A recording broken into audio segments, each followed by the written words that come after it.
Assalamualaikum warahmatullahi wabarakatuh. Saya Friska Yuna Lurita. Saya akan mempresentasikan untuk tugas UAS di mata kuliah Hukum Bisnis di kelas MJ 502. Selamat malam Bapak Ibu sekalian. Presentasi singkat ini akan mengupas kondisi penerapan hukum bisnis di Indonesia saat ini. Kita akan melihat potret terkini berdasarkan berita dan peristiwa dari media resmi, serta menganalisisnya dari perspektif regulasi hukum bisnis dengan tujuan memberikan solusi dan rekomendasi yang relevan. Relevansi hukum bisnis, pilar utama iklim investasi dan kepastian usaha. 1. Menciptakan level playing field yang adil. 2. Melindungi hak dan kewajiban pelaku usaha. 3. Menjamin kepastian dan prediktabilitas dalam transaksi bisnis. 4. Mendorong pertumbuhan ekonomi yang inklusif dan berkelanjutan. Hukum bisnis adalah fondasi penting bagi perekonomian Indonesia.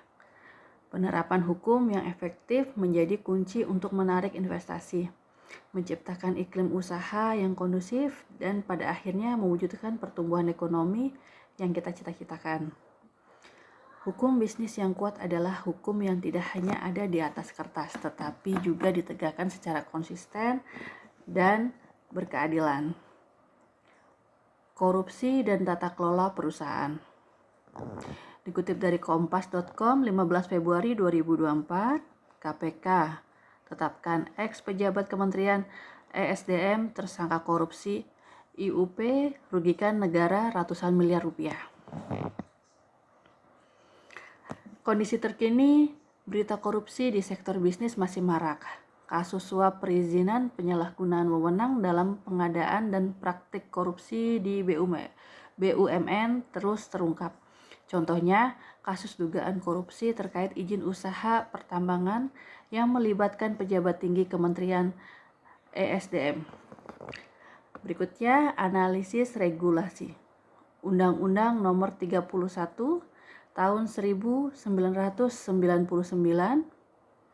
Junto Undang-Undang Nomor 20 Tahun 2001 tentang pemberantasan tindak pidana korupsi menjadi dasar hukum utama.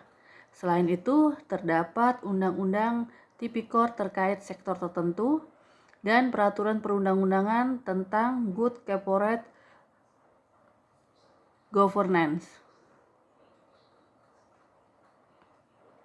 Dampak hukum bisnis. Korupsi merusak level playing field, meningkatkan biaya transaksi, dan menurunkan kepercayaan investor. Penetapan hukum bisnis menjadi tidak efektif jika korupsi masih merajalela. Kepastian hukum sirna karena keputusan bisnis dipengaruhi oleh praktik koruptif, bukan oleh aturan yang berlaku. Solusi kepatuhan hukum,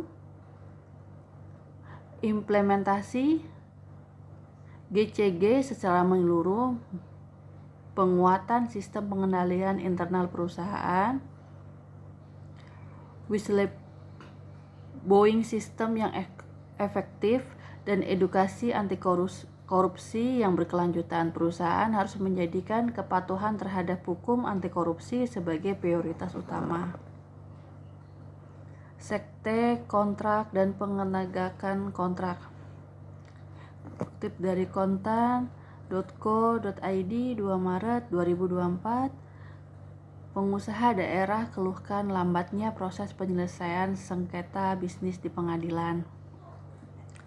Kondisi terkini, pelaku usaha terutama UMKM sering mengeluh proses penyelesaian sengketa kontrak yang lambat, mahal, dan tidak efisien di pengadilan. Hal ini menghambat kepastian usaha dan pemulihan kerugian akibat wanprestasi. Selanjutnya, analisis regulasi. Kitab Undang-Undang Hukum Perdata (KUH Perdata) mengatur prinsip-prinsip dasar hukum kontrak. Undang-Undang Nomor 30 Tahun 1999 tentang arbitrase dan alternatif penyelesaian sengketa. Juga relevan sebagai alternatif penyelesaian sengketa di luar pengadilan. Dampak hukum bisnis. Ketidakpastian penegakan kontrak meningkatkan resiko bisnis dan biaya transaksi. Pelaku usaha ragu untuk menjalin kemitraan jangka panjang dan melakukan investasi besar karena khawatir sengketa kontrak tidak dapat diselesaikan dengan cepat dan adil. Ini menghambat pertumbuhan ekonomi dan inovasi. Solusi kepatuhan hukum. Kontrak yang dibuat harus jelas, rinci, dan memenuhi prinsip kehati-hatian. Memasukkan klausal dispute resolution yang jelas, mediasi, arbitrase. Dalam kontrak, jika terjadi sengketa, memanfaatkan mekanisme APS sebagai alternatif yang lebih cepat dan efisien. Edukasi hukum kontrak bagi pelaku usaha, khususnya UMKM, juga sangat penting. Tantangan penerapan hukum bisnis. 1.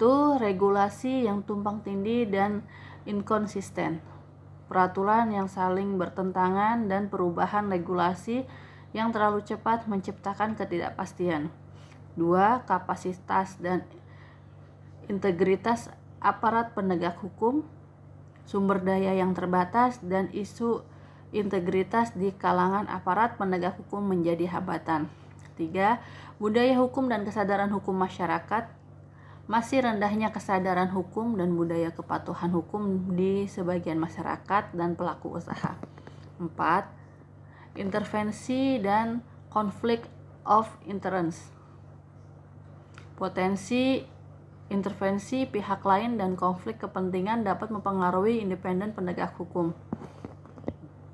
Penetapan hukum bisnis di Indonesia ditetapkan pada tantangan yang kompleks, bukan hanya masalah regulasi tetapi juga menyangkut kepastian penegak hukum, budaya hukum, dan potensi intervensi. Tantangan-tantangan ini saling berkaitan dan tidak membutuhkan solusi yang holistik. Prospek dan rekomendasi. Reformasi regulasi berkelanjutan, simplifikasi regulasi, harmonisasi peraturan, dan memastikan regulasi responsif terhadap perkembangan bisnis.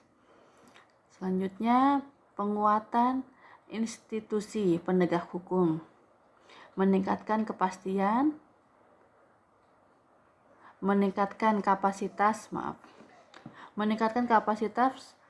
profesionalisme dan integritas aparat penegak hukum melalui pendidikan, pelatihan, dan pengawasan.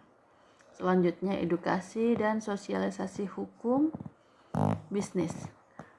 Program edukasi yang masih dan berkelanjutan untuk meningkatkan kesadaran hukum dan budaya kepatuhan hukum di semua lapisan masyarakat. Pemanfaatan teknologi dalam penegakan hukum, digitalisasi sistem satu peradilan, penggunaan artificial intelligence untuk analisis hukum, dan platform online dispute resolution. Fokus pada kebutuhan hukum sebagai budaya perusahaan. Mendorong pelaku usaha untuk menjadikan kepatuhan hukum bukan hanya sebagai kewajiban tetapi sebagai nilai inti perusahaan.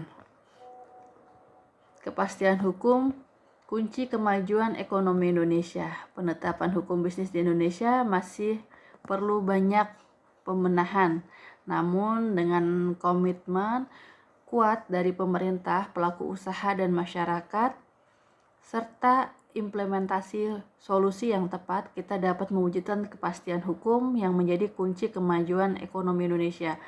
Mari bersama-sama kita dorong penerapan hukum bisnis yang lebih baik demi masa depan ekonomi Indonesia yang lebih cerah. Wassalamualaikum warahmatullahi wabarakatuh. Sekian, terima kasih.